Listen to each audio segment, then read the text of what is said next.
Thank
Good morning, everybody. Welcome to City Hall, welcome to Council Chambers, and welcome to a meeting of the Los Angeles City Council for today, Wednesday, November 24th, 2004. The City Council meets every Tuesday, Wednesday, and Friday at 10 a.m. Meetings are open to the public, and we do invite you to join us. For members of the public unable to attend council meetings, we can be viewed live on your cable station, Channel 35. We can also be viewed live via webcast from the city's homepage or heard via council phone. Colleagues, it is now 10:20 a.m. and we have 8 members present, 2 shy of a quorum, but we also have a couple of presentations scheduled for this morning. Let's begin today's meeting by recognizing Councilmember Garcetti. Okay. Thank you very much, Mr. President, and good morning, everybody. With a bit of sadness, but also with joy that today I wanted to give a presentation in honor of Alex, full name Alexandra Paxton, my legislative deputy, who today, this is her last day working for the council office because she has gotten a great promotion and will be the deputy director of our workforce investment board here in the city of Los Angeles. So she will be literally down the hall from us. But I wanted to give her my personal thanks for an incredible time that she spent here. She spearheaded so many things, some which were publicly known, some which were behind the scenes. Most recently, she was a critical component of the success of our passage of business tax reform here in Los Angeles, and I'm indebted to her, but I know all of the business community owes her a debt of gratitude as well for her amazing work. The Access program, which is building on the success of Free Cash for College and having a whole package of really not just financial incentives, but hope for families to become more literate, to be able to have the chance to have healthy families and to be able to make sure that they have more money on their own tables, is something that Alex has really spearheaded as well, working very closely with our community development department. She has been a familiar face here in City Council. I know all of you have seen her each week come here, and I've relied on her counsel and her friendship. She, if I can embarrass her a little bit, came here with an amazing number of degrees. She's trained not only as an undergraduate at Yale, but also got her law degree at Yale Law School. She also was able to get her Master of Fine Arts in Theater at Yale as well. So she came from an amazing theater background, helping the Wooster Group in New York City, one of the best kind of avant-garde theater groups in the country. And so she is just a woman of tremendous talents, a mother, wife to JJ and her wonderful son Hayes. And I know that we are not saying goodbye, but I just wanted, on behalf of the entire CD13 team, many of whom are here as well, to say thank you, Alex. We will miss you. And for all of you who are interested in workforce issues, know that one of our alums is just down the hall and wants to help you all make sure that people get the right jobs in their community and have the right skills. And I know that the tremendous abilities that she's had here for us will be transferred there. So we look forward to working together. And let me present this on behalf of all of us to you, Alex.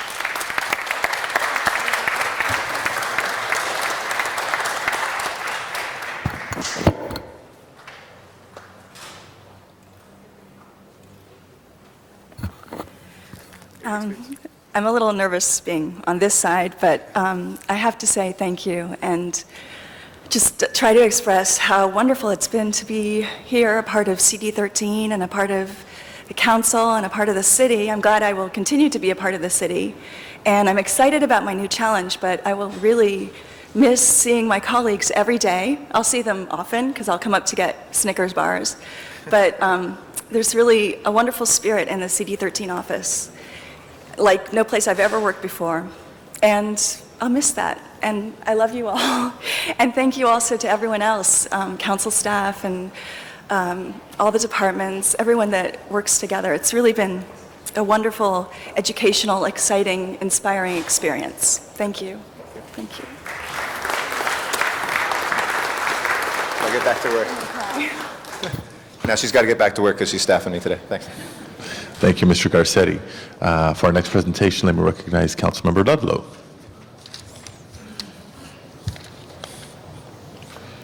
Thank you, Mr. President. Well, today should be a day for honoring staff to follow Eric Garcetti's presentation. It's my honor today also to pay kind of an interesting little tribute to a member of my staff, my Northwest Area Coordinator, Patty Anciano, because her son, Cody, is a member of the Santa Monica Vikings football league and football team, and they are actually going to Florida next week to play in the championship series. So join with me in welcoming the Santa Monica Vikings. Coming in at 10 years of age, wide receiver number 1, Dylan Muscat.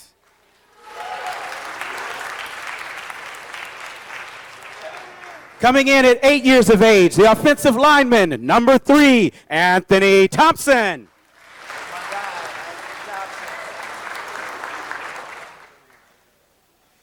Coming in at 9 years of age, the safety, number 6, Charles Olson.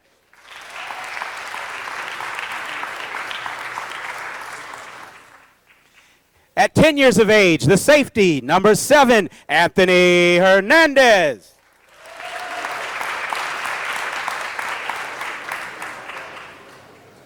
Number 10, the quarterback, number 8, at 10 years of age, the quarterback, number 8, Kyle Radenberg.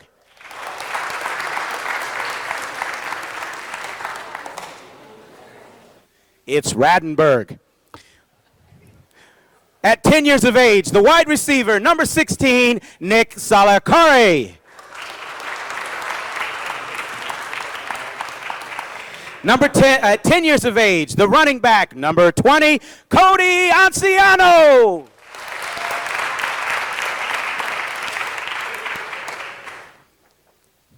At 10 years of age, the running back, number 26, Eddie Moreno.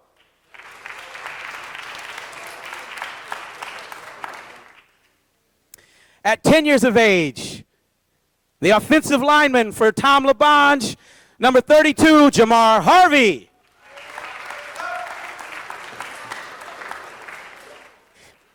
Love that energy. At 10 years of age, wide receiver, number 34, Masai Ephraim.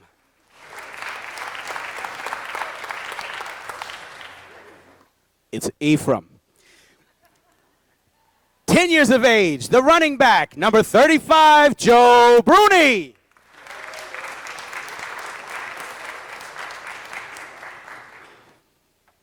At 9 years of age, running back, number 36, Jason Connor. Get out of his way, let me tell you. 9 years of age, running back, 10 years of age, offensive lineman, 45, Shaylin Taylor.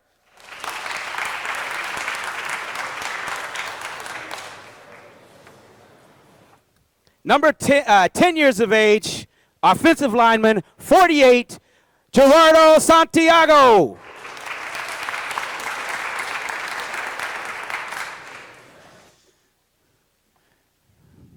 At 8 years of age, offensive lineman, number 56, Tommy Ascalero.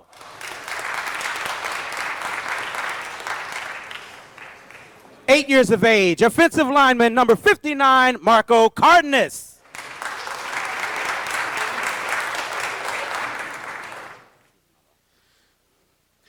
10 years of age, tight end, number 82, Juan Diego Temple. Get the cameras on him. Headed for the NFL, no doubt. 10 years of age, linebacker, 85, Cody Hammond.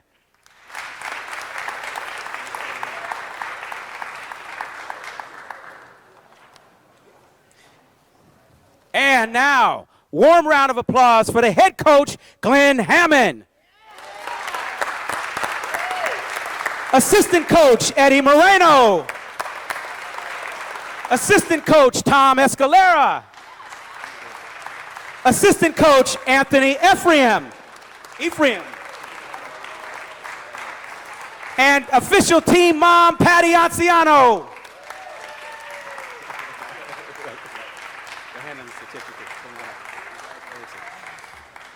Again, Mr. President and colleagues, as the team mother comes up here, come on up here. Just want to say that this is an example of a mother's passion for her, not only her child, but her children's friends. And we wish these guys a great amount of success. Again, next week they'll be going to Florida for the official, let me get the correct title, it's the week to participate in the American Youth Football and Cheerleading National Championship Games being held in Orlando, Florida. We wish you guys lots of luck, lots of success, and represent the great LA City family, greater LA area, kind of LA County, another city, sister city, Santa Monica, with a lot of pride and a lot of joy. We wish you guys well. Let's give the Santa Monica Vikings a round of applause. Thank you.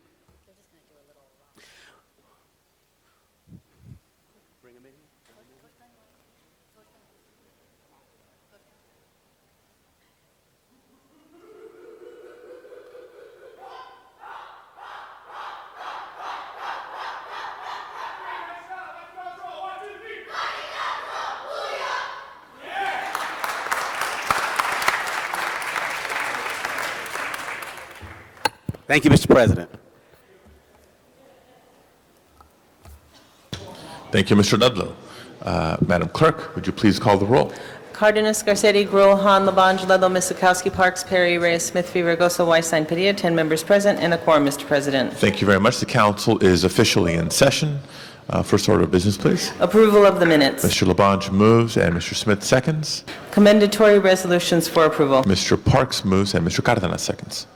Mr. President, this is the time for comments from the public on items not on council's agenda. Okay, a general public comment period. And I only have one request this morning from State Senator Richard Alarcon. Is he still around here? He's in the back? Senator, welcome. This is general public comment period for today's meeting.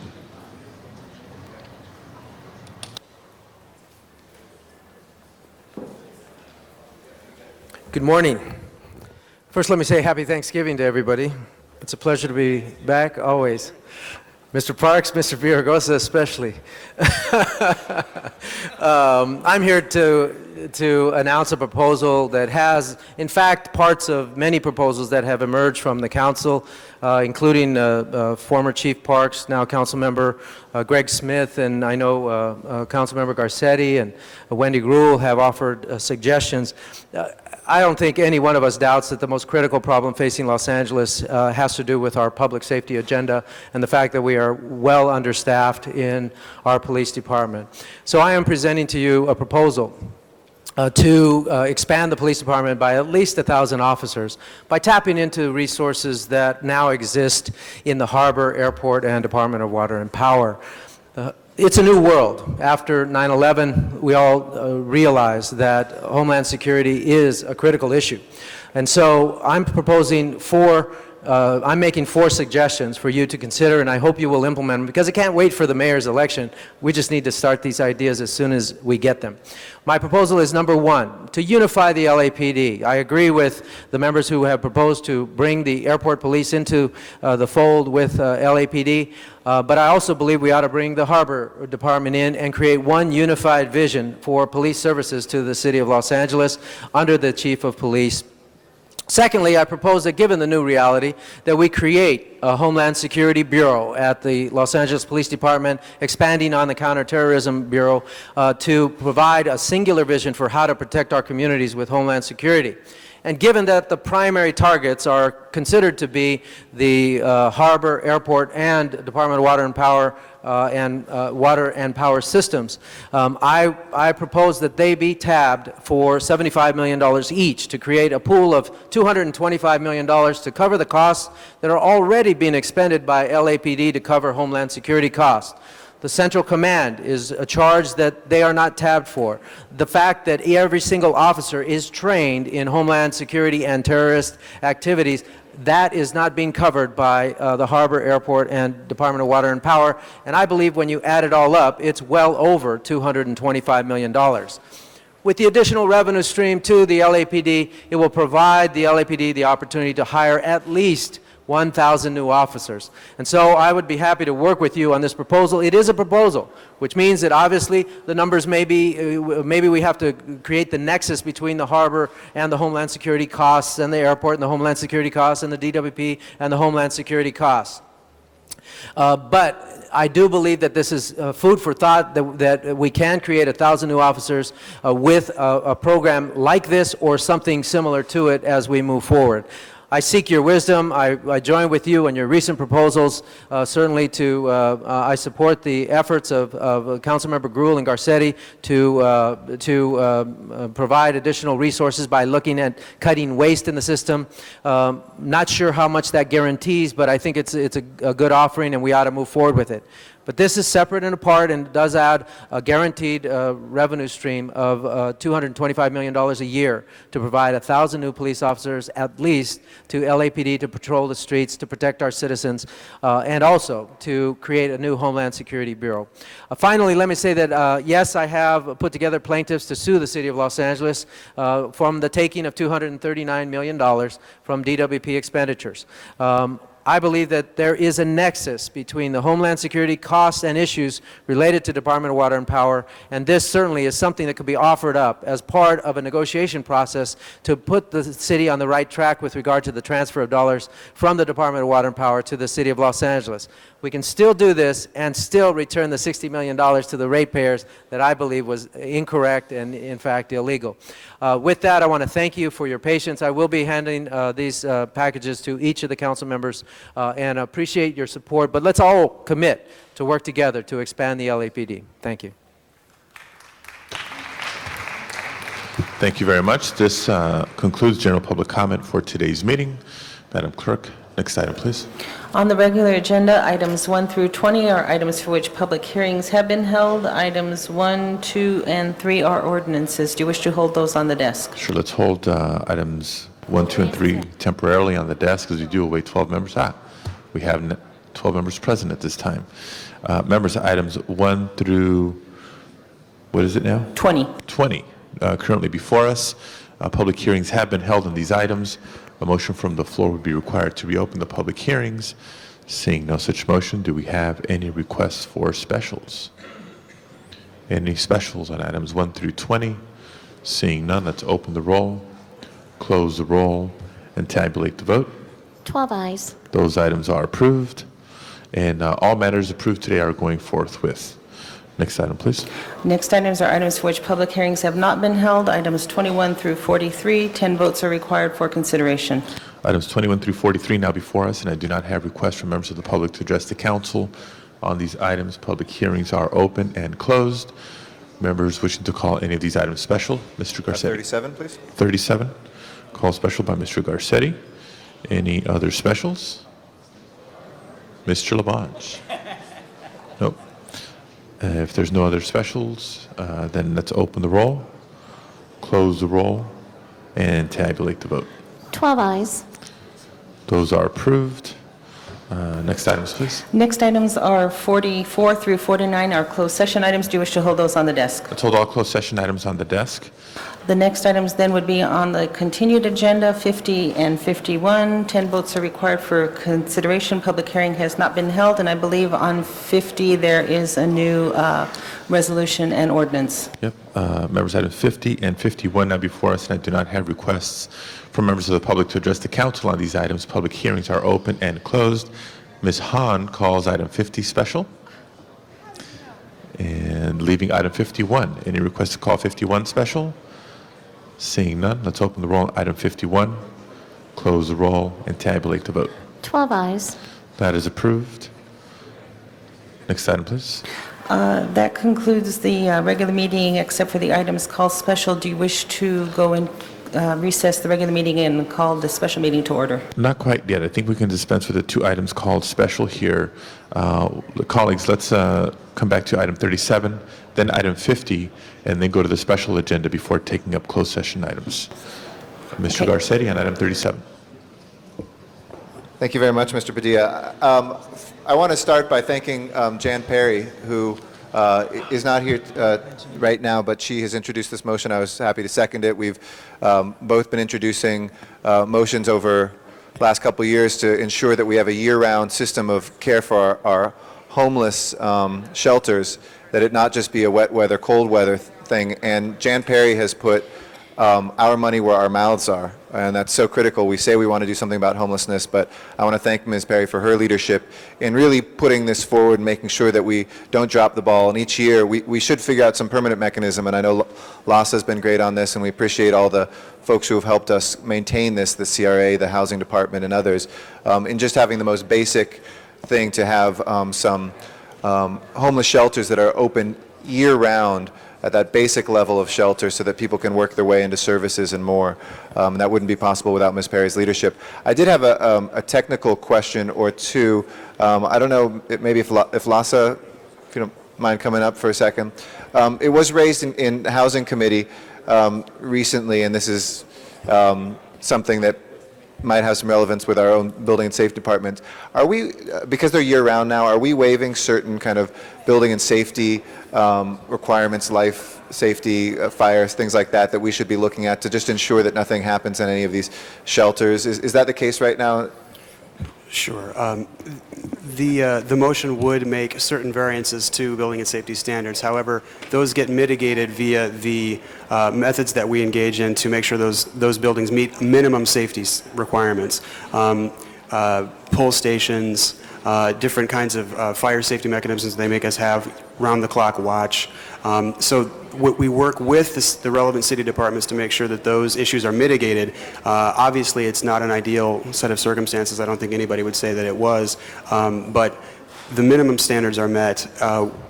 The question about the year-round situation, obviously we would love to continue all of these sites year-round and bring them up to those more stringent standards on a year-round basis. And I know that we've talked about that before. Okay. So, yeah. Well, thank you for that. I appreciate that. Colleagues, I'd urge your support today, and maybe we could just get a report back on what the costs of bringing it up to above the minimum standards, but kind of the normal standards would be, and then I'll work with Ms. Perry to see if we can't get that level, just to ensure that we're not just at that minimal level, but that we can make sure that we're doing this in the most humane and safe way possible. Okay, so if we maybe if LASA could maybe report back to us on what we think that level would be, that would be great. Okay? Certainly. Thank you, and thank you again to Ms. Perry. Thank you, Mr. Garcetti. Other members of the council wishing to be heard on item 37? Seeing none, let's open the roll, close the roll, and tabulate the vote. 13 ayes. That is approved. And a reminder, again, that all items approved today are going forthwith. Mr. Cardenas. Reconsider item number 8. Okay, let's open the roll on reconsideration, close the roll, and tabulate the vote. 13 ayes. That is approved, and let's dispense with this one quickly before coming back to item 50. Mr. Cardenas, on item number 8. Thank you. I'd like to have the public speak first. That would be in order, Mr. President. Okay, We is have there any some objection to speaker reopening the public hearing? This matter has had public hearing in committee. Seeing none, public hearing is reopened, and the council calls forward Mr. Art Sweet, followed by Sam Koloff and Mary Benson. Arthur Sweet, Sam Koloff from the Sun Valley Neighborhood Council, and Mary Benson. Going once, going twice. Public hearing for this item is now closed. Mr. Cardenas. Yes, there were some members of the public here who are part of the Sun Valley community, and I just wanted to thank them for their diligence and their efforts in bringing this as far as it has come. Today, we have a motion before us that has to do with applying a consultant on behalf of the city to give this improvement district the kind of effort and attention that it deserves and it needs. I just wanted to encourage the community to work with this consultant, and we will be meeting with the consultant to make sure that they understand that the community has been working on this for a long time, and it's well-deserved, and I just wanted to thank all parties for bringing it to this point. So thank you very much. Thank you, Mr. Cardenas. Other members of the council wishing to be heard on this item? Seeing none, let's open the roll, close the roll, and tabulate the vote. 13 ayes. That item is again approved. Next item, please. Item number 50, called special by Councilmember Hahn. Ms. Hahn. Thank you. Thank you, Mr. President. The city attorney has prepared a new ballot title and resolution for this ordinance. So I move that the new language be substituted for the original language on file, and that we move that forward today. I appreciate your vote.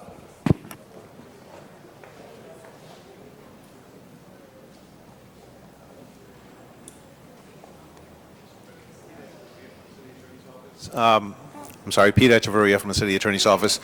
Just one minor clarification. The one document that remains the same is the ballot text resolution. The other two originals have been given to the clerk to substitute. Thank you. Other members of the council wishing to be heard? If not, let's open the roll on the substitute. Please close the roll and tabulate the vote. 13 eyes. That is approved. Before going to closed session items, let's temporarily recess the regular meeting agenda. Madam Clerk, please call the roll on the special meeting. Cardenas, Garcetti, Gruel, Han, Labange, Ludlow, Miskowski, Parks, Perry, Reyes, Smith, Regosa, Weisstein, Padilla, 13 members present and a quorum, Mr. President. Thank you very much. The special meeting is now in session. First item, please. Mr. President, do you wish to take up item number 2, and that's the Commerce, Energy, and Natural Resources Committee report concurring with the Board of Water and Power Commissioners? Well, I believe we have a 9-item agenda. Let's go through the agenda and see what may get called special. Items 1 through 4 are items for which public hearings have been held. Members, items 1 through 4 now before us. Public hearings have been held on these items. A motion from the floor would be required to reopen the public hearings. Any requests for specials? Any requests for specials on items 1 through 4? Not so quick. Mr. Cardenas calls item 4 special. Item number 2 special. Mr. Labange calls item 4 special, leaving items 1 and 3. Seeing no further requests for specials? Okay. Item 4 is no longer called special by Mr. Labange. Items 1, 3, and 4 now before us. Let's open the roll, close the roll, and tabulate the vote. 13 eyes. That is approved. Next items, please. Next, items 5 through 9 are items for which public hearings have not been held. 10 votes are required for consideration. And I do not have requests from members of the public to address the council on items 5 through 9 of the special agenda. Public hearings are open and closed. Mr. Labange calls item 6 special. Any other specials? Seeing none, let's open the roll on the balance of the items, close the roll, tabulate the vote. 14 eyes. That is approved. Members, items 2 and 6 from the special meeting agenda have been called special. Let's go to 6 first. Mr. Labange? Thank you. Could I have the CLA come to the table on this one? Which one? Mr. Deaton? Item number 6. Could you give us a brief update on item number 6? This is subsequent to the awarding of the grants from Prop 40 by the state. The state has been interested in us proceeding to spend the Prop 12 money for parks. And what this proposal does is twofold. One, it funds some of the projects that did not get funded in the Prop 40 competitive grants. It also funds projects that we have major shortfalls on to bring every project that we have up to this point up to date. And these projects are also fast-tracked. We believe we can move ahead and spend the money very quickly and get these behind us. And finally, it also the formula that we used in the steering committee was the one that has been used in Prop K, which is roughly a third for the Valley, a third for Southern Division, and a third for Central Division. So it's central area. Central area. Yeah. It maintains the balance that we have used up to this point. It provides monies for shortfalls, and it also moves ahead on some projects that we were unsuccessful in our Prop 40. Yeah, members, I hope you all see the report because there's a lot of good work that you've done and your staff has done in trying to get this in order so we're able to capture the enthusiasm to see these projects completed. I just wanted to thank you, Mr. Deaton, for your help on this, for being such a proponent of parks and for young people and old people and all people. Thank you, Mr. President. Just not Bureau of Engineering and Rec and Parks we along with the city administrative office in our office, we put together a proposal, got $25 million in competitive grants in Prop 40, with Prop 12 and Prop K. I think that there is an unprecedented amount of money that is being used to refurbish and rebuild the parks in the city from Northridge Pool to East Wilmington. Thank you very much. Thank you, Mr. Labange. Other members of the council wishing to be heard? Seeing none, let's open the roll on this item, close the roll, and tabulate the vote. 14 eyes. That is approved. Next item, please. Item number 2, called special by Councilmember Cardenas. Mr. Cardenas, item number 2. Could we have Mr. Deaton front and center, please? Sounded like Nate Holden for a second there.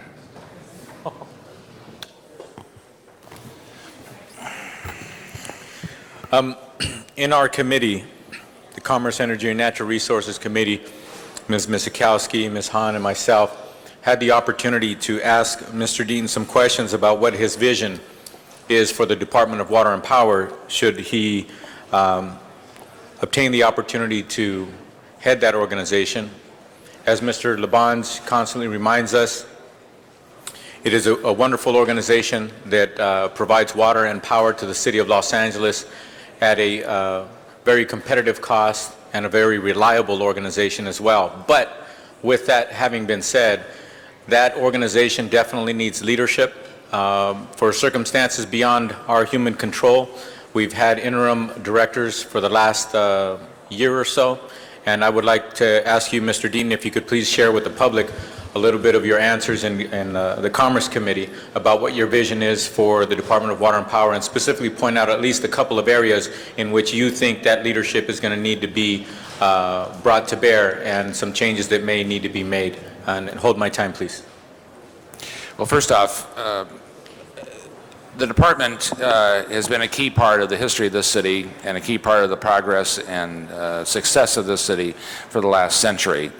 And it continues to provide the most inexpensive, most reliable power in the state of California and the best water, most reliable water system that any city in the nation has. And the employees are responsible for doing that, and I think that they are to be commended.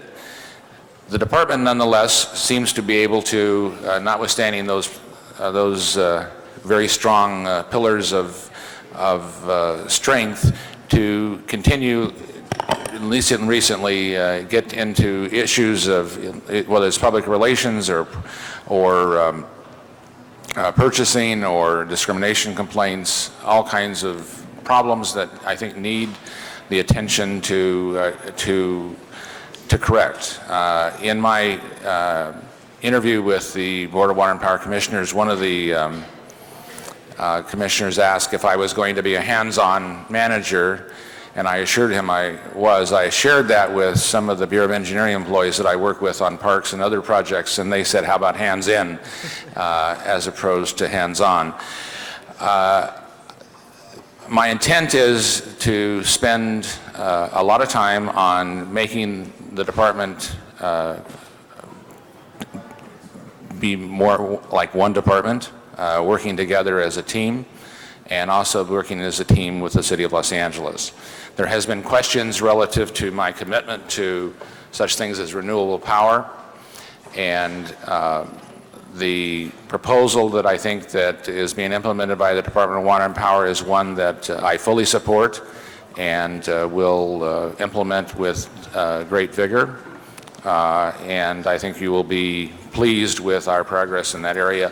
I believe that not only is it environmentally sound, as most of you know, it's important to me, I believe it's also fiscally sound. I think there are some good fiscal reasons, operational reasons, hedge against the gas prices in the future, that we need to move ahead on those kinds of power sources over our next 10 to 20 years.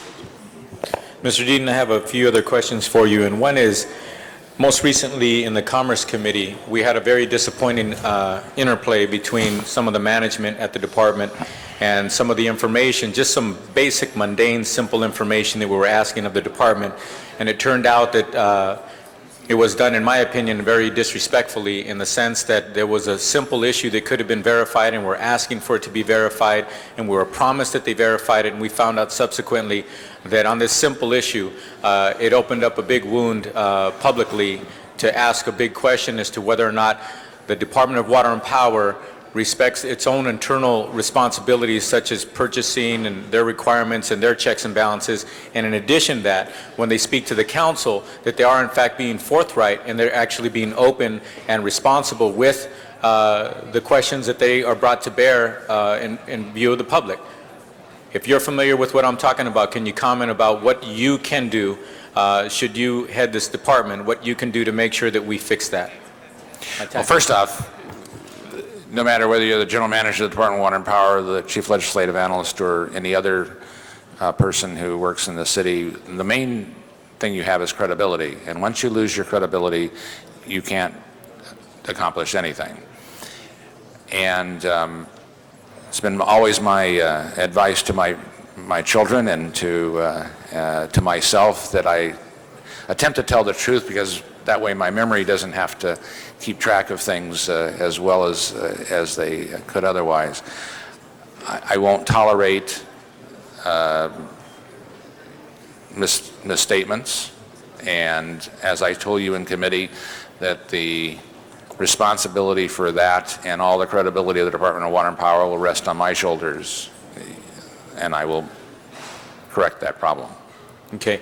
And not just in that area, but across the board. A very personal question for you, Mr. Dean. You've had some very heavy responsibilities as a CLA. In my personal opinion, you've done a wonderful, phenomenal job. It's an incredible responsibility to take on and to learn and grow in that capacity. And with my eyes, I've seen that you have, and you've done a great job. But I ask this personal question: have you ever been wrong in your professional capacity? And if you have, what do you claim to do about it, or what do you do about it when you realize that? My time? Well, about 25 years ago, no. Actually, an incident I think I mentioned in committee, which was, it was several years ago, and it just is instructive, not that my last mistake was then, it was probably this morning sometime. The mayor then was Bradley. He put in a property tax increase, which turned out to be against state legislation, got us into a major lawsuit and a major issue with the County of Los Angeles and the Auditor Controller. Ensued was several months of legislation having to be lobbied for in Sacramento and major budget problems. And I recall going in to see Marvin Browdy, who was then the chairman of the Finance Committee, and Marvin asked me who was responsible, and I said the city administrative office, the city attorney, and the chief legislative analyst. And I said I didn't know who the persons were who was responsible in the CAO and the city attorney, but that he could look to me because I was the one that was in the CLA's office that had screwed up, and fairly substantially, to the tune of about $150 million, and that was unfortunate, but I was here to try to help, and I understood the problem since I'd helped create it, I don't try to back off my responsibilities, and I don't try to, there are times it would be convenient to hide them, but for the most part, I try to face the issue as it is and move ahead, even if I've been contributory to getting into the mess. Do you encourage your management staff to do the same when you have people working under you? My time, please. My staff is always, and some of them do it gleefully, are instructed to disagree with me on whenever. Quite frankly, it's a lot easier to do it in your office than right here. And if they have some problems, there's no doubt that other people in the city will have those kinds of problems as well. And I'd like to hear them in private before I hear them in public and work through them. And if I can't work through them, then maybe I should change my mind. And I think you will find my staff will tell you that they feel free to try to change my mind. And in some instances, they're able to do so. Okay, one of the creeds of energy providers, water providers, but I'm going to talk about energy, and this is my last point, Mr. President, is that they talk about one of the responsibilities of an energy provider is to provide affordable, reliable energy. Yet at the same time, we, the city family, has made it very clear, and the state of California has made it very clear that they would like us to provide clean, affordable, reliable energy. What do you feel about that commitment, and do you think the department can meet that commitment? Well, I believe the department has been stellar in their ability to provide clean power. For example, if you look at the amount of NOx in the in-basin over the last 15 years, we've reduced that NOx by 90%. Since the repowering of such power plants as Valley and Haines, since you live near Valley and I live near Haines, since that there's been an additional 75% reduction from that level. Obviously, I think those are the three key issues for power: clean, reliable, and cheap. And I believe they can be met in the future. Some of the sources of power that have historically been inexpensive, i.e. natural gas, I don't think over the long haul is necessarily going to be as cheap as some other cleaner sources of energy. Thank you, Mr. Deaton, for your forthright answers, and I appreciate, Mr. President, if we could just at least open up public comment. There seems to be at least one public comment card that was filled out on this item. I'd like to respect the public's need to speak on it. Okay. Any objection? Seeing none, let's hear from Candido Mares. Thank you, Mr. President, council members. First of all, happy Thanksgiving to each and every one of you. Mr. Deaton, there's an article on the front page. It says, "Glowing Scene, celebrating a century of service." That's what we get from the Department of Water and Power. No one will deny that the Department of Water and Power does a fantastic job of making sure that we have our water, that we have our power.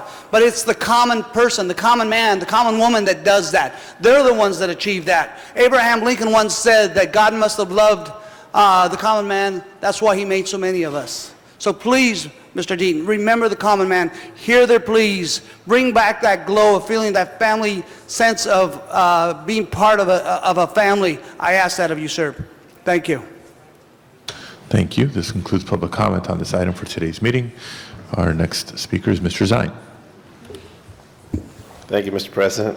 Mr. Deaton, it's a rare pleasure that we get to do this to you, ask these questions for this particular very important purpose. Rates, consumers in the San Fernando Valley. As you know, that the valley is a very dry community, a lot of areas that take a lot of irrigation, and the concern about the rates as they continue to increase. Those residents in the San Fernando Valley that have been there for many, many years, and some have large parcels of land, and it's expensive to irrigate just for the regular maintenance of landscape. What's your view on the rate structure in the coming future for those consumers of the San Fernando Valley? Are you talking about large users? Large users, landscape, to keep the vegetation. It's the parcels, I think, there are a lot larger than some other areas, and it's the dry climate out there that some areas of the city don't experience, where it takes more water to maintain the yards, to maintain the grass, to maintain the shrubs. The concern that the residents in my community have is the increasing rates that cause them a lot of concern. As the water rates continue to increase, that takes more money out of their pocket. They can't shrink their lots, they can't shrink their yards, they don't want to let their lawns die and turn the community into something negative fashion. And it's a desert. It's a desert that's been turned into a city, and it gets very, very warm out there, unlike other parts of the city.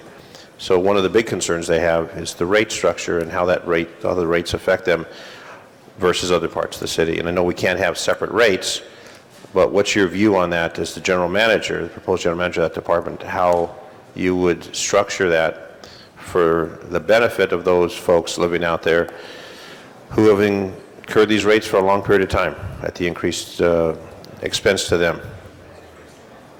Well, generally speaking, I believe that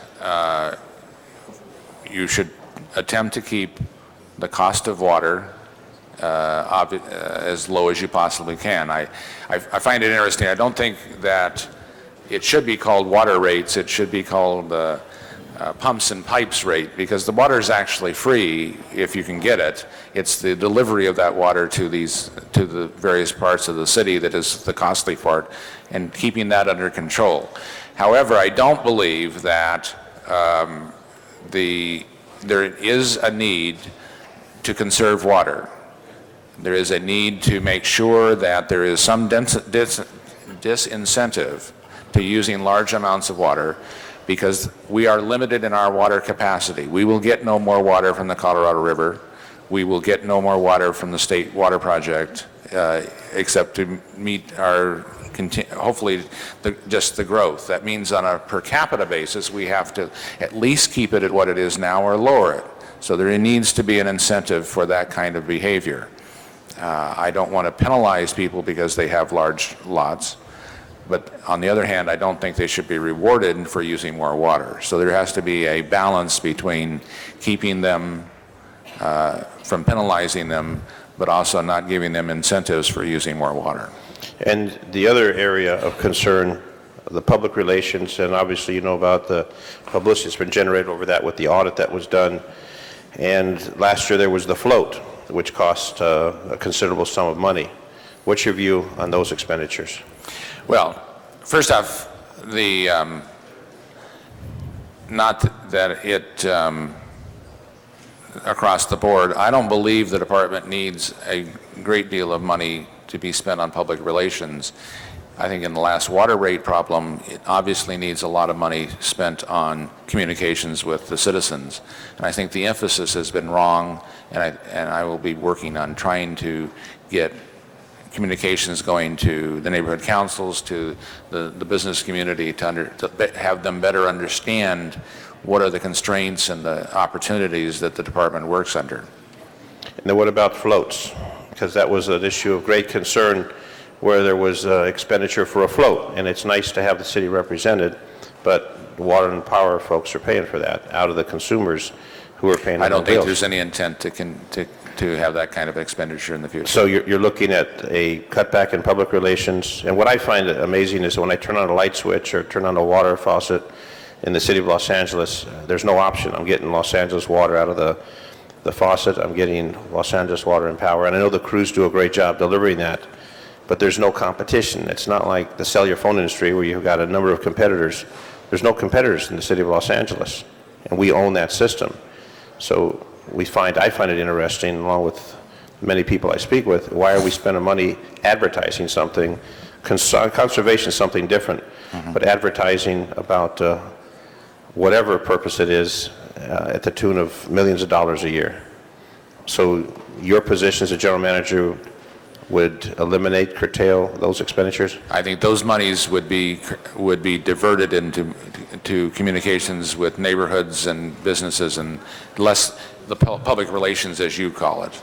And one final question. You started the city with what department? Los Angeles Department of Water and Power. And you've been with the city how long? 1965, not quite 40 years ago. Okay. 2 weeks after I joined the city in the Department of Water and Power, they opened the now John Ferraro office building, and when that 40th anniversary happens, given whatever the outcome is today, I might be at the Department of Water and Power again. Thank you. Mr. Reyes. Thank you, Council President. First, I want to just publicly thank you for all of the accomplishments. I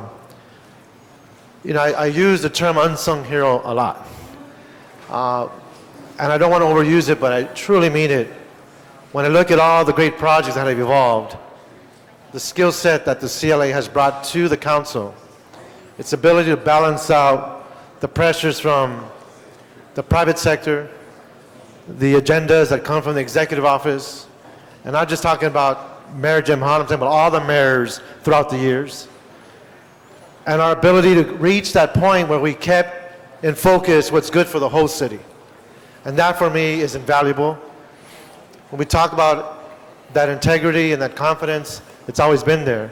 And I look forward to seeing that happening to Department of Water and Power, because that's been the trait of Mr. Ron Dean, and that I will always appreciate.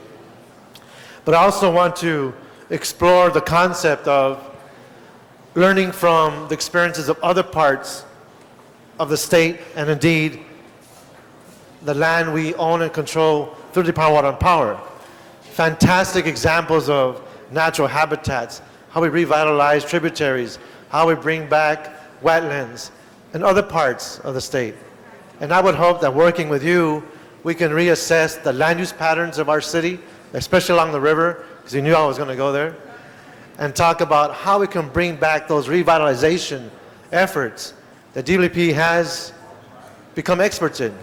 I was astonished to find out, and it was a pleasant surprise, that Tempe, Arizona is using our patent to create the rubber dams in Arizona, where they brought river to that city.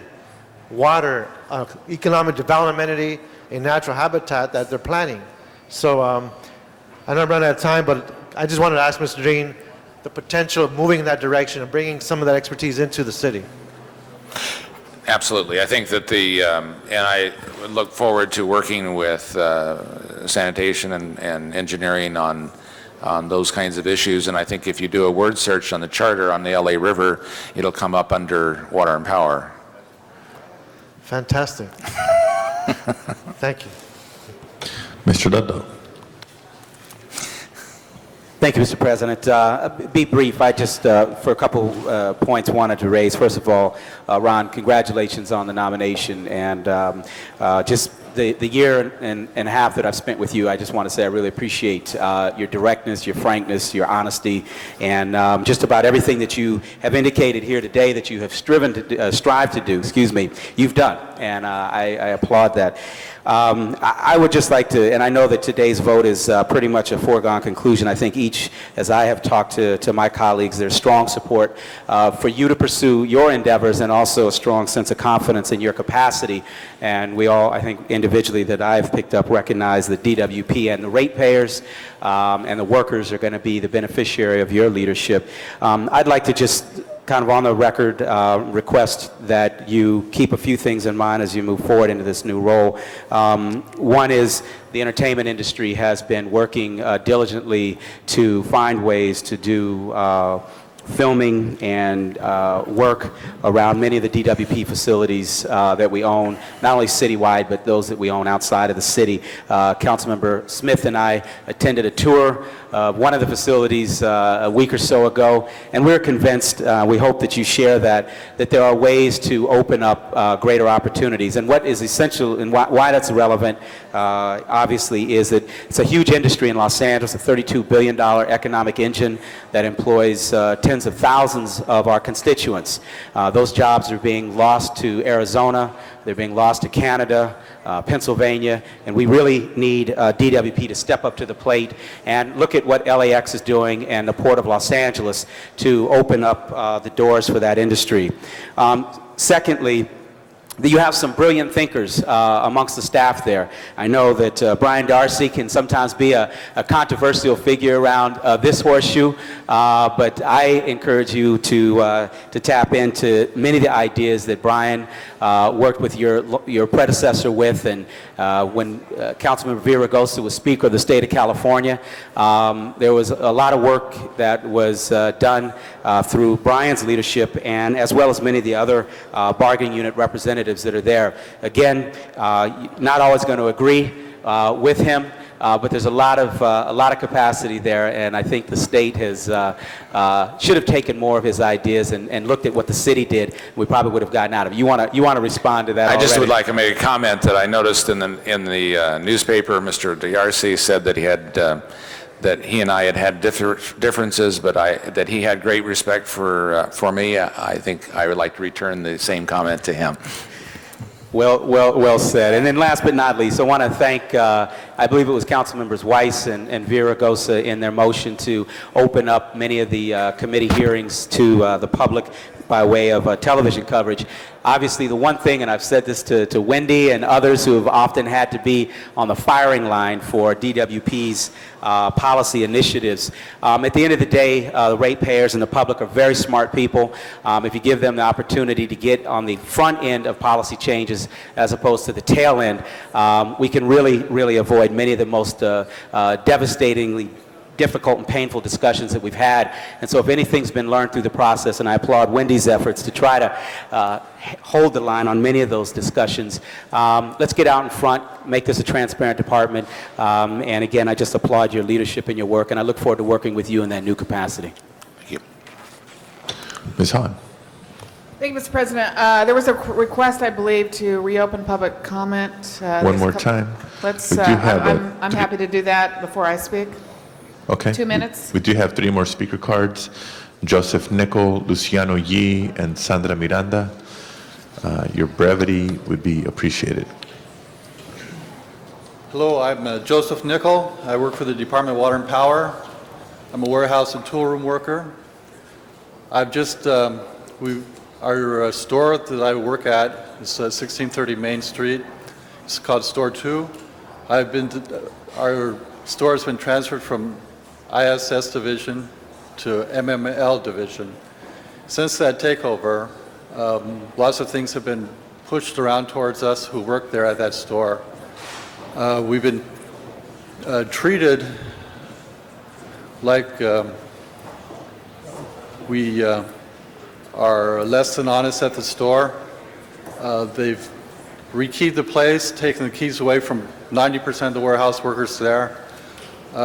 They've had us become less responsive to our customers, where the former division wanted us to be customer service oriented, and that's what we did. This division wants us to cut back our customer base. They want us to target only the workers at the location only and not have anybody that comes in be serviced. I'm on vacation this week, and I've been told that I may have a discipline package waiting for me when I return. I have not had any kind of discipline toward me so far at all. Nothing verbal, nothing written, and I understand I may have a package waiting for me when I return Monday. Okay, thank you. I mean, I imagine these are issues you want the potential next general manager to be aware of, but that is what's specifically before us. Okay. Okay. Luciano Yee. Thank you. Thank you very much, Ms. Council. I'm Luciano Yee. I work for the same facility at 1630 North Main Street. That will be the warehouse store 2. We are basically, or we've been basically a support group for construction, custodial services for Sandra Miranda. We've been, for the shops in the area, we got about 12 shops that we support. We've been downsized from about 25 in personnel to about 10 or less than 10 with little or no supervision. Everything that we've been doing at that store has been under the guidance and supervision of upper management, previous management. Ever since this new division took over us, as he was stating, it's basically the same thing. We've been targeted to reduce customer service. We've been targeted to look like we're doing something wrong. And now,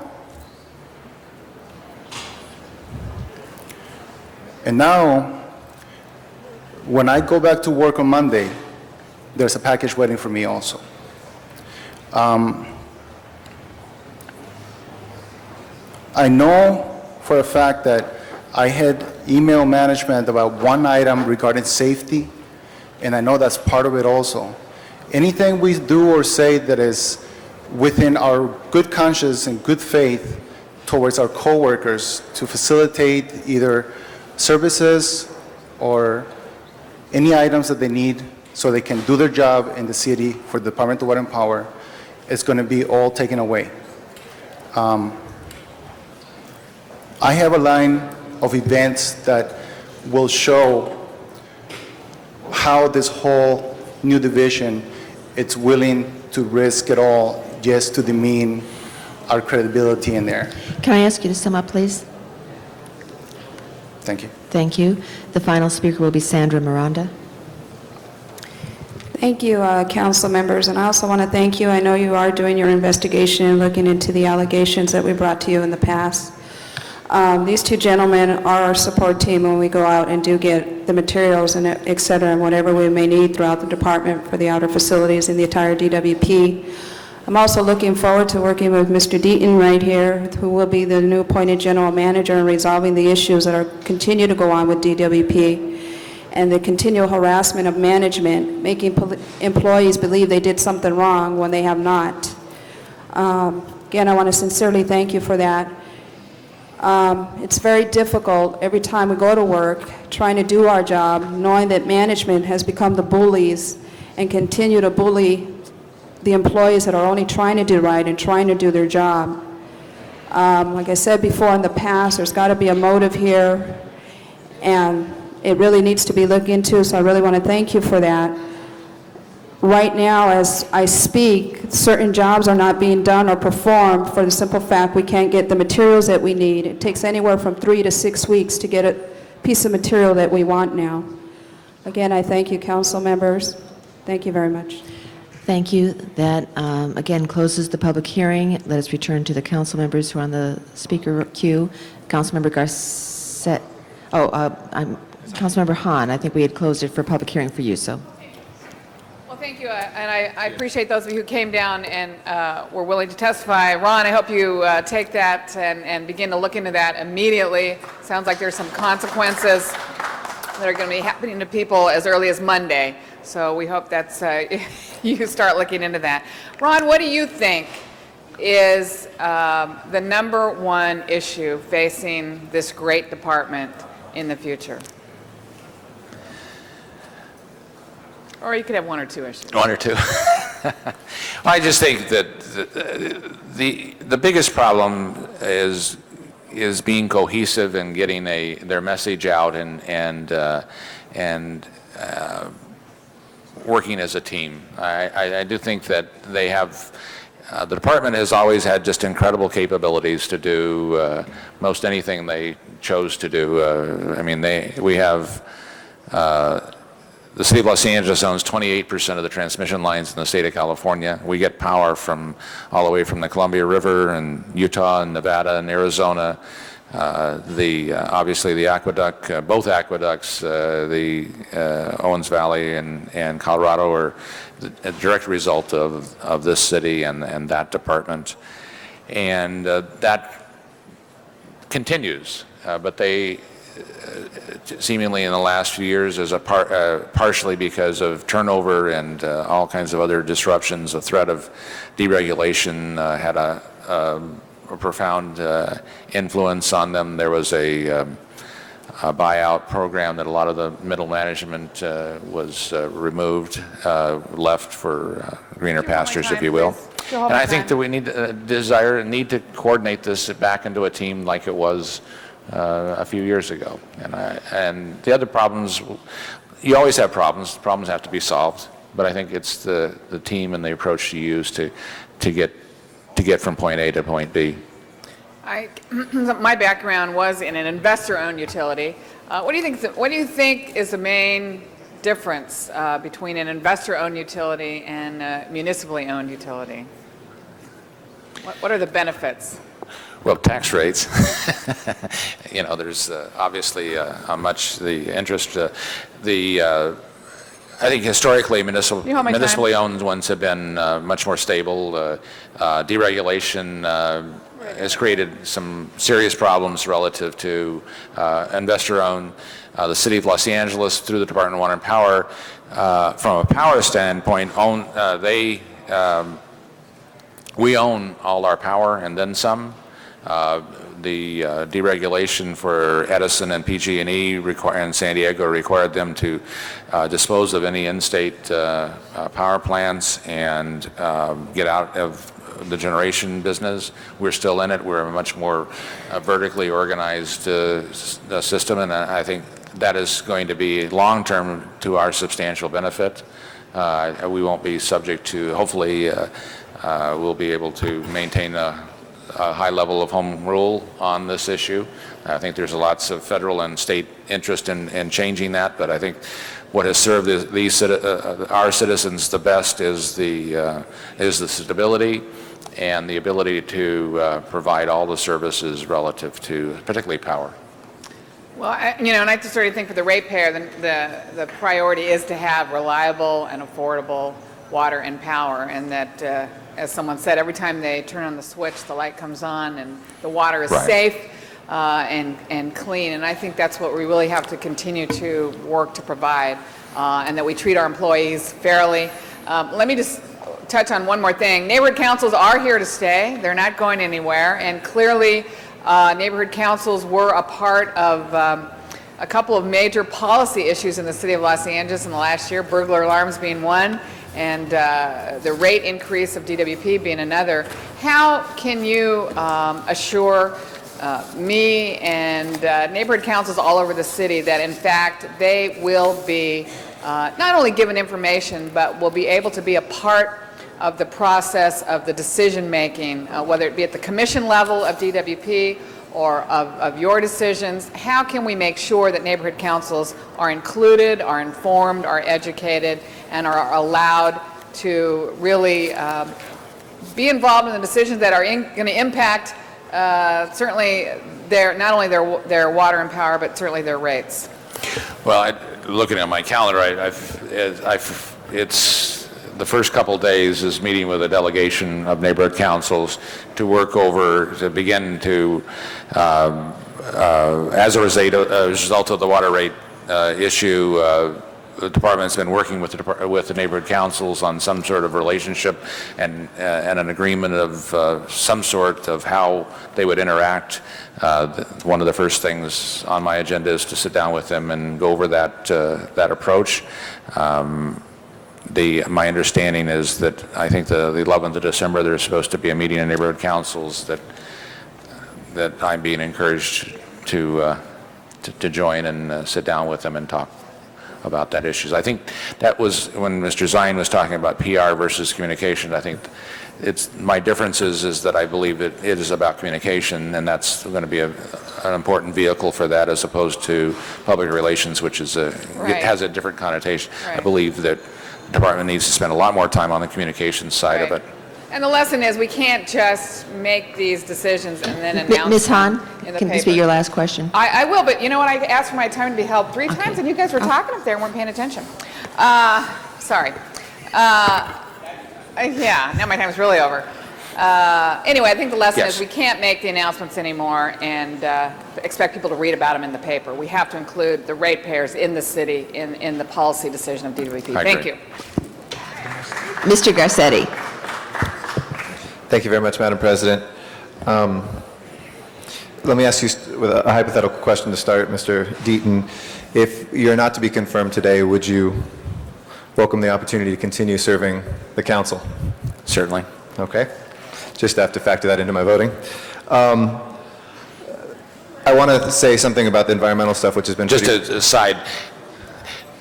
Such a choice that would be anybody would. If you could hold my time. No, don't hold his time. I'm going to use it up. There's no one would have a better opportunity, a better choice to have to make than to have to choose between these 2 jobs.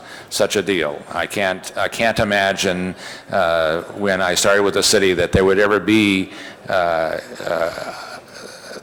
I would have to make such a choice. And so it's, I couldn't lose either way. Well, let me personally start by thanking you for the last 3.5 years, it's not about success you've given us as individuals, it's about success for our communities, and I've seen that in a very private way, and it's meant a lot to me, and I appreciate what you have done, and should this go through today, you will be very missed by me.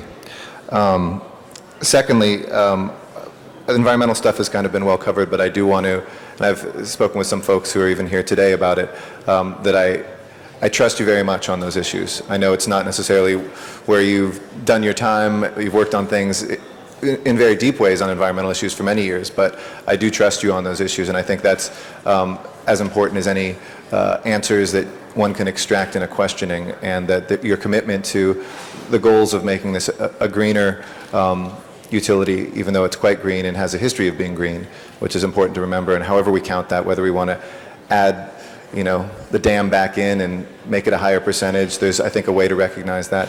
One thing I'd like, my first question, if you hold my time, is how can we work on ensuring that some of those jobs stay as good jobs as we migrate to things like solar, that the kind of decent wage levels that we have today that allow people to support their families aren't lost just because, in other words, not moving good union jobs away from the way we make power today to something that isn't in the name of sustainability?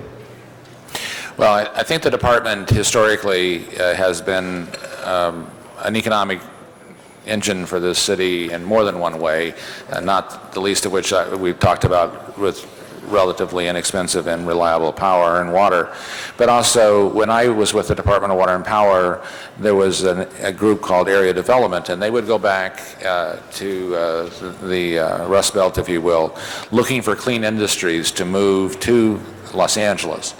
And they worked with and helped form two organizations, VICA and the Harbor Industrial Group, that provided a way for them to hand off to business people and realtors those leads.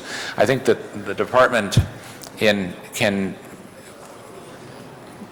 be more aggressive in that kind of an area, and I know Edison has done it, other privates, and I think that's an area that we could learn from our past and make the future a better place. And I think there is a way to make that happen. And but we need to work through the mechanics of getting that done. I think that's important to keeping a coalition together around clean energy, and you kind of perfectly segued in the second thing I was going to ask you, which is what is your vision of how DWP can work as an economic development engine? Certainly as we look at strategic industries, for instance, energy technology, which isn't just green industries, it's a whole host of different things, which I think you know very well. As that is up for grabs in the country of where those industries will center, maybe it's time for DWP's Economic Development Division to take a more aggressive lead again in bringing an industry together and really being part of a marketing and recruitment campaign. But what sort of vision do you have for how our economic development arm can perhaps draw upon that past again? Well, I think that there's some synergies, as you said, in doing that. I need to look through and get a better understanding what they've done up to this point. But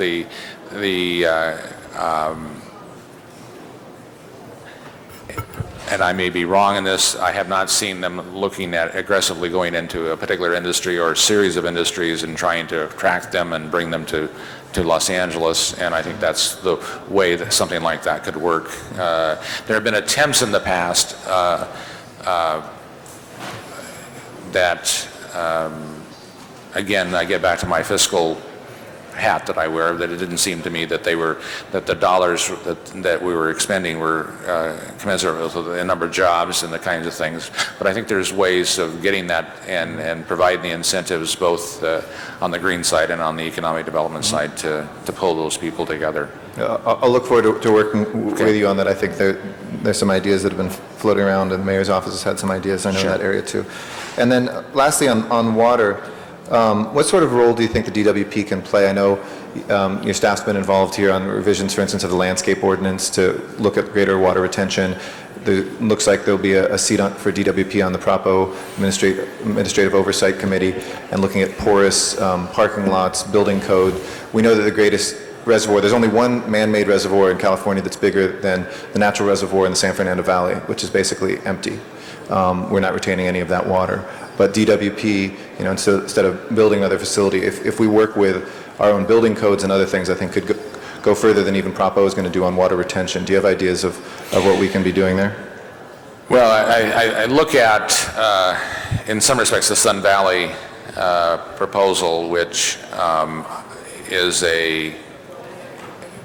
appropriately a conglomeration of interest of floodwater issues, of reuse of the water to put back into the water table in the LA River reservoirs, if you will, the San Fernando Valley ground table, and so there's county and city and Department of Water and Power, and I think that that is a model that can be used on smaller scales throughout the city. And we will need, going back to Mr. Zine's question about water and the use of water, some of the places that there's maybe a need to have incentive to use some other kinds of water in areas to do certain kinds of irrigation. And also, we are going to have to look to those kinds of sources of water because the other sources aren't going to be that available. And we have been, for example, working with the Department of Water and Power at the Sheldon-Arleta landfill area, in which by doing a better job of getting the gas out of the landfill, they're able to put more water into the stormwater coming down from the county's dam area, to put more water into the ground table, into the water table. And so there's a cooperative effort between sanitation, engineering, Rec and Parks, and Water and Power to do not only a park, but a better use of the water resource. And I think as a team, as a city, I will remind my employees in the Department of Water and Power that it's the same seal. We're all in the same city. And we won't mention anything about the rosary beads around it. Let me just conclude by saying I think you've shown the talent to surround yourself with very capable people as well. And I want to give my thanks to the folks who have been, from Mr. Wiggs to Mr. Salas and Mr. Gonzalez, who's here as well today, for bridging what has been in many ways a tough time for DWP, but still in which service has been extraordinary, dependable during that time. But I think that when folks ask that question, Ron's been only handling a few dozen people, now he's going to have thousands of employees. I think that ability to attract talent, to keep talent, and to grow talent will be the most important thing you can do. And not sure how I'm going to vote today, but I appreciate the answers to the questions. one last statement relative to your trust in me on environmental issues. I made a comment in the in committee that my wife and I were on the way to the Project Restore dinner, which was soon after the announcement was made, and we were driving by Haynes Steam Plant.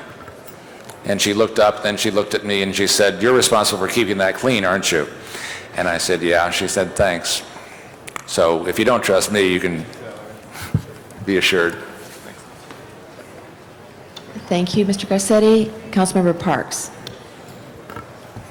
Thank you, Madam Chair. Ron, I just want to say thank you for all the things that you've done in that position. Having observed you from both as a general manager and growing up to be a great general manager, and then seeing you here, I think I just have an overwhelming appreciation for the things you do, and the fact that you have about 30 bosses and you still get the job done, and that when there's tough decisions to be made as far as negotiation, when there's tough issues to be resolved, you've done a wonderful job of pulling that together on behalf of the council. I just have one request as you consider those new duties, and the one thing that I've concentrated on since I've been here is to continue some of the progress they've made on bonding and giving a variety of companies, particularly local and small bonding companies that we have in the city of LA, ability to get into that business in the sense of looking at ways in which we can expand the negotiated bond sales, as well as looking at the critical evaluation of competitive, but also when there is the opportunity that we can continue to use that process. And then the other issue that we've talked to on issues that come out of Water and Power are the issues that when we bring together prime contractors that bid on different issues, and they bring minority and female businesses in their consortium, that often those businesses are not part of the prime's work, that they're doing peripheral jobs, which means they will never be in the business of applying for the prime business. We need to make sure that when we give those percentages and we give that breakdown of companies, that we can assure that some of that minority and female business is in the prime, and that when we look at also the percentage of business, particularly in the bond business, that sometimes those local or minority companies may be 3 or 4% of the business, as opposed to when negotiated, other companies are getting 15, 20, and 30%. So just ask you to look at that and continue that process, because Water and Power has made some headway on those issues, and just like to see that get continued. But I just want to say thank you for all the things you've done. I think it's a great move for you, a great move for DWP. It's going to leave a large void in the CLA's office. Councilmember Labange. Thank you. I just want to let you know I got an email this morning. I only call your office at the last resort, and it makes me very happy when a city representative is caring so that I don't have to call your office. Douglas Sunshine, 367-1162 of the Department of Water and Power has been pleasant, reliable, and follow-through, and rather extraordinary in seeing that the fence around this reservoir in the Hollywood Hills has been repaired. It's good to know that public employees care. This is a DWP employee. There's a whole lot of them up there like Douglas Sunshine. I just got this morning, and I wanted to read that. I think you know that. I think what as a general manager has to do, as others have done in the past at the Department of Water and Power, is bring the very best out of the people. And when we talked this morning, members, and everyone said very nice things, I look up at these bright lights here. I don't know if I've ever saw them flicker once in the years that I've been here. I know the water that flows is such an amazing story. As Ms. Hahn spoke earlier about the neighborhood councils, I think it's incumbent that you get a very aggressive public information, and don't have meetings at the John Farrell building, but have them in the communities, Ron. Have them in the communities. Have them at the regional city hall. Have them for the Wilmington, San Pedro. Have them in the Van Nuys City Hall. Have them out in the community. It's really important that you break that, and I think you will. I got to ask you a couple of questions, if I could hold time here. Bureau of Street Lighting and the Bureau of Sanitation. Is there any future to look at possibly sending the Street Lighting Bureau to the Department of Water and Power? There's a like service between DWP and LA Department of Public Works Street Lighting. I think the Bureau of Street Lighting could very easily be moved to the Department of Water and Power. It would not be a benefit or no impact on the general fund, since it's a fee-related activity, but it could be easily moved within the department and be incorporated. My recollection is that the electrical systems that serve the street lightings are designed by the Department of Water and Power. In my district, there's several old systems that have real heavy, that only DWP skilled electricians could work on them because of the higher rate. So you're still CLA? Yes. Could you draft me a motion to investigate the feasibility for street lighting? Certainly. And also on sanitation, on the water into sanitation, is there any need for DWP to look at that? Because I believe 100 million gallons flow from our plants into the Los Angeles River in other ways. Should Water and Power look at that for other uses? I know the LA Greenbelt project in Griffith Park feeds Forest Lawn, Mount Sinai Universal, Lakeside Country Club, as well as Griffith Park. Right. Could you comment on that? That water, when it is reclaimed, actually becomes the property of the Department of Water and Power, and they've had attempts to out at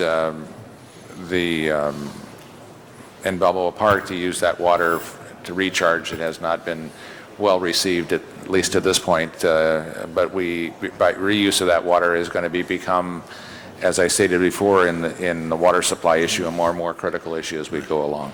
And in my district, shared with Mr. Garcetti, I have Silver Lake Reservoir, Lake Hollywood, Rowena Reservoir as large facilities. Silver Lake is going through a transformation. There's a discussion I've had with Mr. Smith about the Chatsworth Nature Preserve and some of these offline reservoirs in the future. What could be your commitment on these properties, and how do we deal with them in the future when they're not frontline reservoirs? Well, to use them in the most effective manner to further either the neighborhood, but as well perhaps the reuse of water and the potential in Silver Lake to use it for as it relates to stormwater or some other issues. I think there's a lot of things that we could use it to have multiple use for that, for those facilities. Well, Mr. Deaton, I just want to thank you. Close on the LA River for me right now. What's your vision of the LA River and the relationship? Because that's where it all started. Well, I think that the LA River has some great opportunities for both environmental and economic development issues at different places. I think that it's a resource that could change the way the city is looked at almost. It has great opportunity for parks. It has great opportunities for cleaning up some of the water that comes down from the stormwater. And it also has great opportunities for economic development for a lot of jobs and a lot of very attractive places for restaurants and But you have a lot of right-of-way on that, so you are going to be focused, so you have someone in your department focused on those issues. Lastly, undergrounding of wires, a visual blight throughout the city of Los Angeles. What could the Department of Water and Power do to help? I understand it has a fairly aggressive program now. It's very, very expensive, and but to the extent that it's economically feasible, we'd like to do it in a lot of places. Right. Everywhere would have been nice, but I mean, you can't redo it overnight. Lastly, how much property tax does Water and Power pay? What's the transfer? That's the transfer. So I want people to know that the property tax that Water and Power pay is the transfer. I thank you very much. Who was that? Alex Trebek. Our final speaker is Councilmember Padilla. Thank you, Madam Chair, and I want to thank Mr. Deaton for the answers to the questions that various council members have posed. I want to thank my colleagues for engaging in this discussion here. As many people have either said or questioned, was this approval going to be a rubber stamp or not? And I think between the conversation and the discussion that was held in the committee and the issues and challenges raised here today, this is a decision that we're making in a thoughtful way and in a responsible way. Many of the issues and questions that I wanted to make sure were raised have been discussed already. Everything from the renewable portfolio standard that the council has recently adopted and the department is moving towards, and hearing Mr. Deaton's commitment to that, to me was very important. The street lighting concept and initiative, that's something that Mr. Deaton has talked about in the past and Mr. LeBon just mentioned right now, and so to know that he could be in a very good position to help move forward on that front, I think could be very good. Did the issues of Owens Valley come up yet, Mr. Deaton? I don't recall it. Well, it's up now. What do you think? Owens, we should keep it. Okay, number one. And in addition to keeping it, can it also be utilized while maintaining our integrity, our water quality, our low cost and reliable sources of water in a way that allows for additional Californians and Angelenos specifically to enjoy and learn from an environmental preservation standpoint? Yes. You commit to working with us I am in that more than happy to work towards conserving Owens Valley for its pristine beauty. You can drive those that 395 and all those and not see a billboard, largely because of Marvin Browdy. And you can. We have kept that pristine. We should keep it pristine. We should open it as much as we can to as much use. But the fundamental issue for the citizens of Los Angeles is at the same time we must maintain the water rights and the ability to bring the water to Los Angeles. But that is not, those are not mutually exclusive. It can be done. Well, we look forward to working with you towards that end. Any preview you'd like to give us or the general public on the future of water rates or power rates for that matter over the next 5 years? Well, my understanding, the power rates probably will not be a major shift in those in some time. Water rates remain more difficult to because of the nature of, like I said, it's not the price of water that drives it up. It's the pumps and the pipes. And but we will, the Department of Water and Power will spend the necessary time to bring people up to speed on what is happening both in power and water as it relates to the financials, and why, if there is a recommendation for change, why that change is being made. Okay. And again, I appreciate you being willing to share your thoughts here today on this issue and a couple of others that I want to mention, because as you have witnessed over the last couple of years, the openness and transparency of the department, the forthright way in which they do or do not work with this council has been a concern of this council as a body. And with you being there and the much tighter relationship that you have with council members around this horseshoe is something that I hope helps the situation and doesn't have the situation go backwards.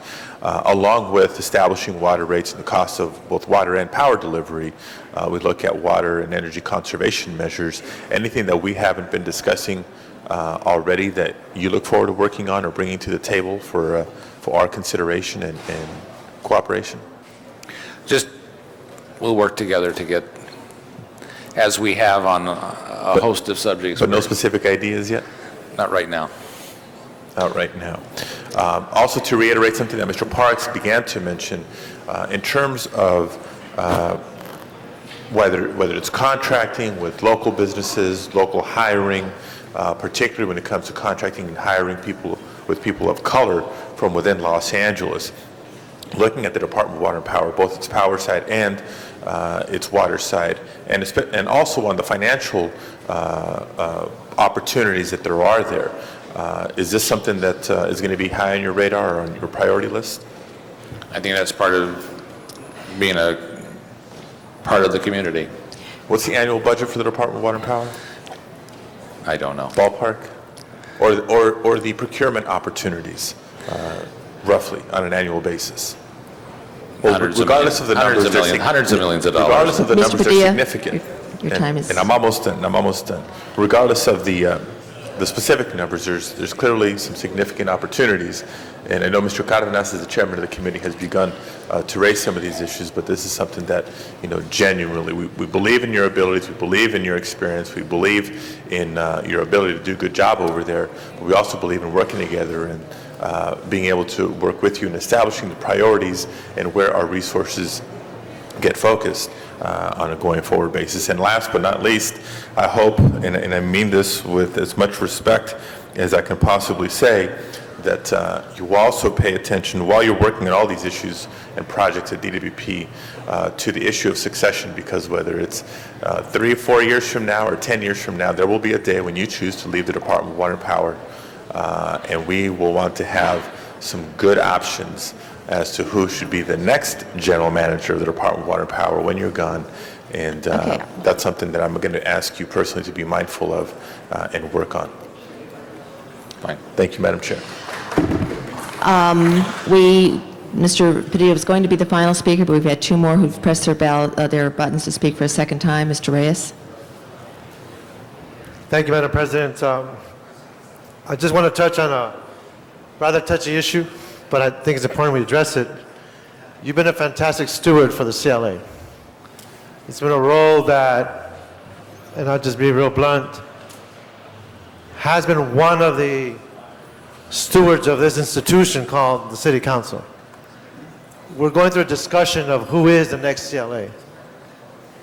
And I think it's important that we understand that in the balance of power, when you look at what the mayor's office does, the executive branch, and the other departments, how they function with charter changes, when you have department heads chosen by the executive branch, you have commissioners who operate departments that are picked by the executive branch.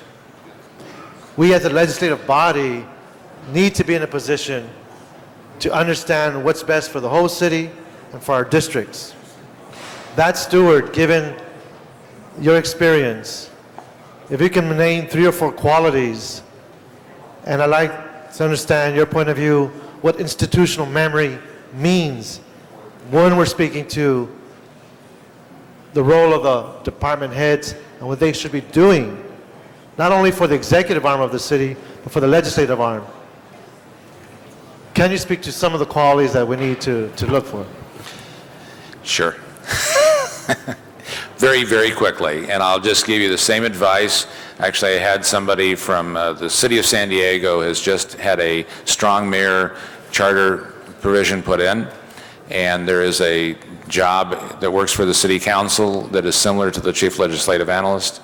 And I was talking to a person within that organization, within San Diego yesterday, about what should the qualities that that position working for the council should have.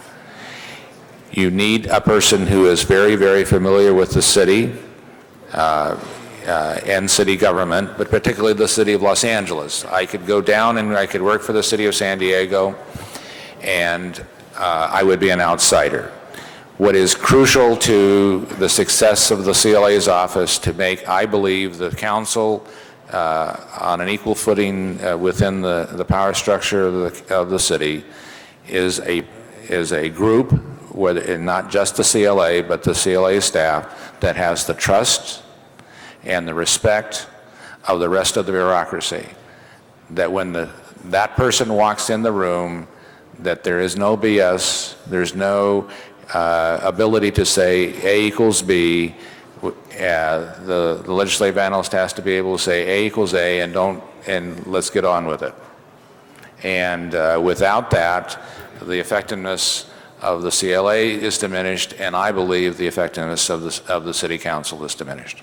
So colleagues, just in light of that, those who were listening, who are bringing up motions to talk about how we can change this, I just want to make sure that we weigh those factors out.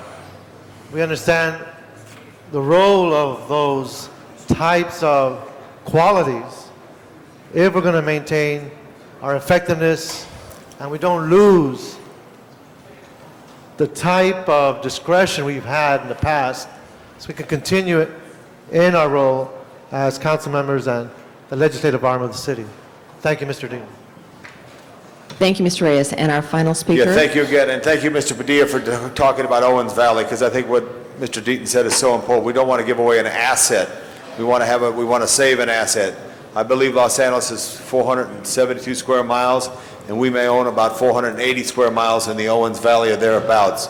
So you're focused on that, and you want to keep and work with those residents of that great valley for whatever the history has been, high and low. It's been good in the sense that it's brought a peace to the valley and the work that others have done. That commission that's up there right now, and Dominic Rubalcaba has done a lot of work on that issue.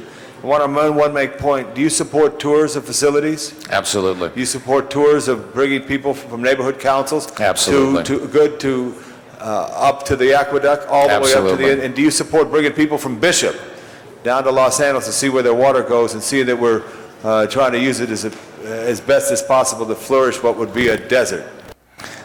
I think so. Yeah. Bring those people down. I'll give them a tour of the town. Show them what it's about. Thank you, Madam President. How many seconds was that? That was very good. Thank you, Mr. Labange. Members, I'd like everybody in their seat. We are now going to open the roll on the confirmation of this position. Yes, Mr. Zine. All right. Is everyone? Mr. Cardenas? All right. Open the roll. Close the roll. Tabulate the vote. 13 noes.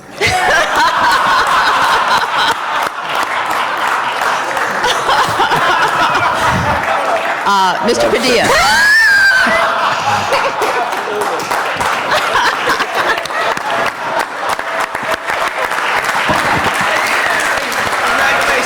Madam Chair, Yes. Point of order, Madam President. Mr. Padilla. I move reconsideration. But point of order on your motion, Mr. Padilla. If we vote no on your motion, are we stuck with him? All right, we do have a motion. Are there other points, Mr. Garcetti? I move to continue this for 60 days. All right, I believe the first order is a vote for reconsideration. Is there any objection to reconsideration? Seeing none, I believe the matter is again before, let's vote on reconsideration officially, make it official. All right, we have opened the roll and closed the roll. We have, the matter is now again officially before us. Members, very carefully this time, open the roll, close the roll, tabulate the vote. Now the machine doesn't work. Madam Chair, Yes, good riddance, please. I mean, forthwith. all right. We'd actually like to see the next vote. Yeah. Mr. Gertz. Two comments, if I might. One is that I, quite frankly, without Nate Holden here, I don't understand how you guys did what you just did. And secondly, I'd like to thank this council and every council that I've worked for. Here I go.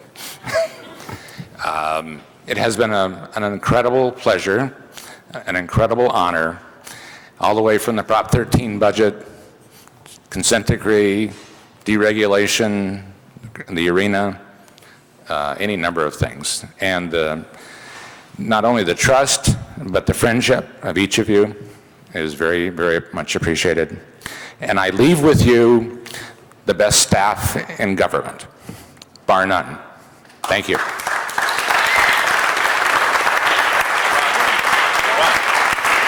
Mr. Ludlow? Forthwith. Okay, and we're going to take a small recess.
Okay, Madam Clerk, I believe that's the last item from the special meeting agenda. Yes, it is, Mr. President. Let's then adjourn the special meeting and return to the regular meeting.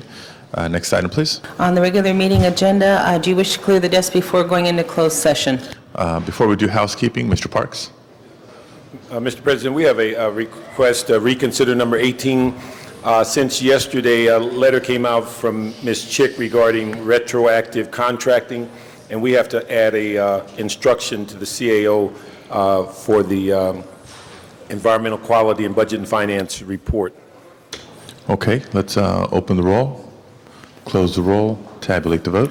13 ayes. Okay, and with those changes, Maybe one change would be C in the instructions, to instruct the CAO to work with the city attorney to place a retroactive verification clause in the general financial advisory contract effective August 24th, 2004. okay. Anything further on this item? If not, without objection, we'll incorporate that and open the roll, close the roll, and tabulate the vote. 13 ayes. That is approved. Next item, please.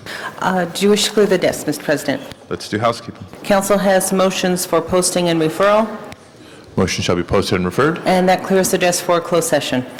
Okay. Mr. City Attorney, before we go into closed session.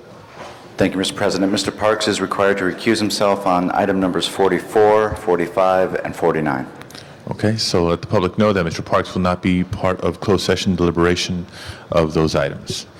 And if there's nothing further, then in conformance with California law, the council will now adjourn into closed session. Sergeants, please clear the chambers.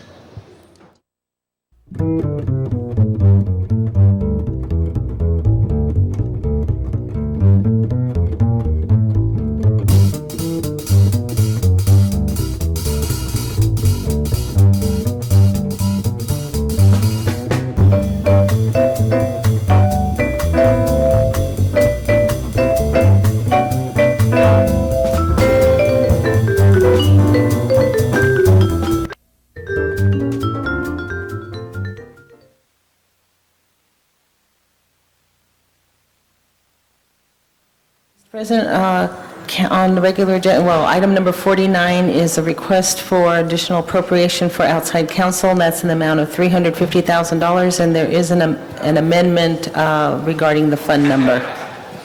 Please open the roll, close the roll, and tabulate the vote. 11 ayes. That is approved.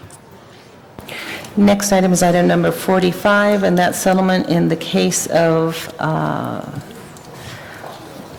Luis Davalos versus City of Los Angeles, and that's in the amount of $850,000. Please open the roll, close the roll, and tabulate the vote. 11 ayes. That is approved. Next item is item number 44, and that's settlement in the case of Jorge Alvarez versus City of Los Angeles, and that's in the amount of $850,000. Please open the roll, close the roll, and tabulate the vote. 11 ayes. That is approved. The next item is item 46, and that's settlement in the case of Breslin versus City of Los Angeles in the amount of $300,000. Please open the roll, close the roll, and tabulate the vote. 11 ayes. That is approved as well. Next item. Next item is an appropriation for outside counsel, and that's in the amount of $150,000. $150,000, 48. Item number. Item number 48. Please open the roll, close the roll, and tabulate the vote. 11 ayes. That is approved. Next item. Next item is item 47, and that's a workers' comp claim settlement in the amount of $102,235, and that's William Ward versus City of Los Angeles. Please open the roll, close the roll, and tabulate the vote. 11 ayes. That is approved. Next And item. that clears the desk. Thank you very much. Members, this is the end of our agenda. Do we have any announcements today? I think there's a big announcement coming out of Hollywood. Mr. Garcetti and Mr. Labange. I think Tom and I know a number of the council members will be along Hollywood Boulevard, Sunset, and Vine for the annual Hollywood Christmas Parade this Sunday. We invite folks to come out. It's going to be on KTLA, but there's nothing like being there live. And it is one of the biggest parades. We have Grand Marshal this year is Magic Johnson. We've got stars from George Lopez to others, and it's going to be a great Hollywood event. And I know Miss Perry will be looking forward to it, among others. So at 5 o'clock, we will kicking it off. There are seats still available if you call now to sit in the bleachers, but we love having folks all up and down Hollywood and Sunset Boulevard, so come on down. And I'll hand it off to Mr. Labange. Eric, the great opportunity for the public to come is take the Red Line Metro and get off at Vine Street. It's a wonderful cluster along Vine Street, see the parade, have a great time. And we're going to have a pre-parade. Godzilla will be coming too, because Godzilla's getting their star. He gets his star the next day, which is a great history, that whole film series. But anyway, that is something that's very important. Also, last night with Councilmember Cardenas and with Henry Martinez, the then soon-to-be, well, the acting general manager of Water and Power, we all kicked off the Light Festival, DWP Light Festival at Griffith Park. Will run through the 30th of December from 5 p.m. to 10 p.m., and it's a wonderful family event for folks from throughout Southern California and Los Angeles to drive through Griffith Park and see the great display of holiday lights featuring the beauty of Los Angeles. That's the DWP Light Festival in Griffith Park, now through December 30th from 5 to 7 p.m. I want to thank all those in the staffs who are very involved, from the zoo, for the fire department with their Spark of Love toy drive, and also Recreation and Parks and John Muckery and his whole crew there for that, and especially all the good people at DWP who put that up. Thank you. Thank you, Mr. Labange. Other announcements? Mr. Reyes. Yes, thank you, Council President. On Wednesday, December 1st, 7 p.m. at Lincoln Park, we'll be commemorating World AIDS Day. During these holidays, it's always good to recognize many of the support systems and the contributions from many people that address this condition that affects so many people. And as we know, the Latino community, the men and women, as well as the African American community, have been suffering from AIDS, and it tends to move out of the picture. And the priority of addressing this incredible challenge we have in supporting the populations who are suffering from AIDS. So it's on December 1st, 7 p.m., Lincoln Park, World AIDS Day commemoration. Ms. Perry. Other announcements? Mr. Zine. I'd just like to wish all of our viewers a very happy Thanksgiving and enjoy the holiday. And I, too, want to wish everybody in the city family, all the residents and people who live and work in Los Angeles a very happy and safe Thanksgiving holiday. By way of an announcement, just a reminder that the council will stand in recess this Friday. There will not be a council meeting this Friday, day after Thanksgiving. I have a feeling some people are going shopping. But also next week, there's a National League of Cities conference in Indianapolis where several of our council members will be participating. So we won't have council meetings next Tuesday, Wednesday, or Friday. The next meeting of the City Council will be Tuesday, December 7th. Look forward to seeing you at the Hollywood Christmas Parade, Mr. Labange, Mr. Garcetti. And on a final note, because this is sort of the beginning of the holiday season, and we tend to look at the more needy and the less fortunate within our communities, plenty of charitable organizations and efforts to get involved in.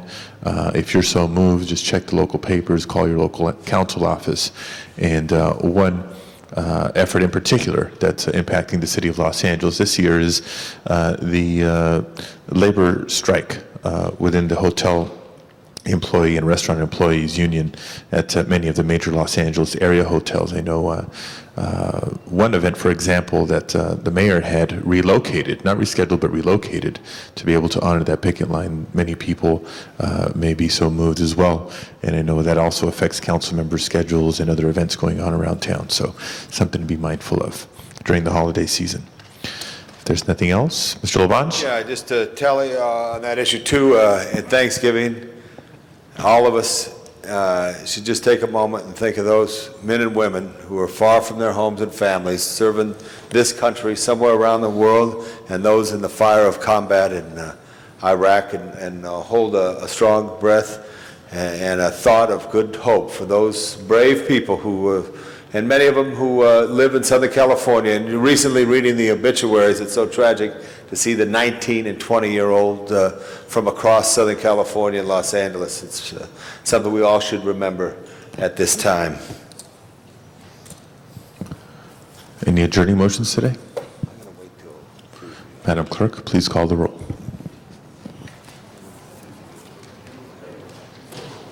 Thank you all very much. This meeting is adjourned.